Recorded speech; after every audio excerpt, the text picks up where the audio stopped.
Welcome to Review the PS2, my eternal quest to review every PS2 game. Today, we're looking at a game called 13. In 1984, a writer named Jan van Ham wrote a comic called 13.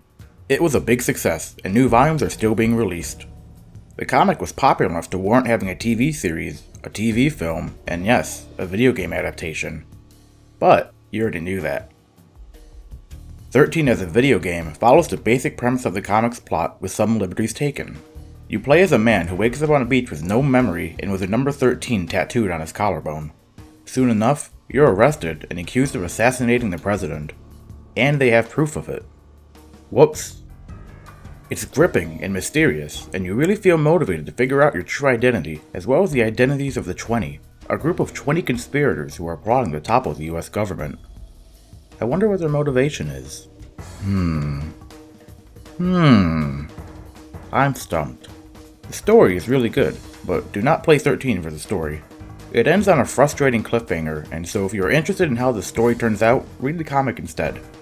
13-2 was not made, and probably for the better, because 13-2 is a stupid name. Ubisoft made a very good decision regarding 13's presentation. It looks like a comic book. The graphics are bright and cel-shaded, which I absolutely love, and everything from the menus to the cutscenes is presented well. When you shoot someone in the head, you get little panels that show a close-up of the enemy's death.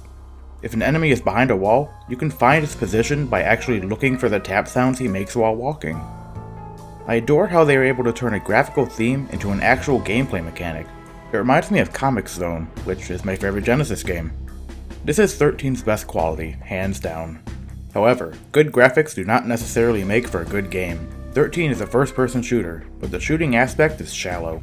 Many of the guns you get are quickly obsoleted. There isn't much in the way of weapon rolls since all of the enemies are the same. Some guns like the sniper rifle and the crossbow have more defined rolls because they have scopes, but the rest of the guns have no roll. You just end up using whatever gun is most powerful and ignore the rest.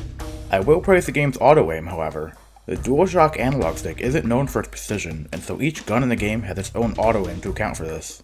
I like it because it does help hit enemies from afar without being a gimme, unlike other games. Seriously, SOCOM? 13 is also a stealth game, but the stealth gameplay is just as shallow as the shooting. Stealth really only has one aspect to it. Don't let enemies hit the big red button. If they do, then you lose. You don't even have to be stealthy or use silenced weapons. Being seen or heard does not matter, you just have to make sure that the enemy doesn't press the alert button. As a result, most stealth sections can be completed by just running and gunning. There is a dead body mechanic, but there's only one time in a game where removing a body is relevant. This makes stealth feel like an afterthought instead of a main focus, which it should have been considering how many levels require you to never be caught. There are also special gadgets you can use, like a lockpick to open certain doors, which is riveting, and there's a grappling hook you use often, but it adds little to the gameplay. You can shoot weapons while using the hook, but I've never found a time it was useful or accurate. In all, the gameplay itself is shallow, but the combination of multiple shallow aspects makes for a passable experience. If stealth and gadgets weren't in the game, it would be definitely worse. The sound design is pretty good. The soundtrack is a bit mysterious and at times upbeat and serious and appropriately matches whatever setting I'm in.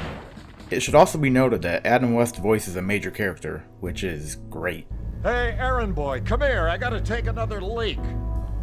When you add it all up, 13 is a subpar game that is presented very well. The shooting is bland and boring, and the stealth isn't deep enough to warrant having in the first place.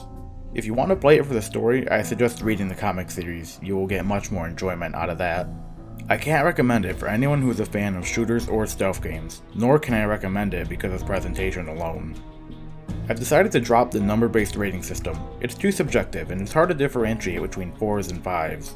So I'll make it much simpler and go with two distinct ratings, worth playing and not worth playing. Ratchet & Clank and Arcana Heart are both games worth playing. 13, however, is not worth playing.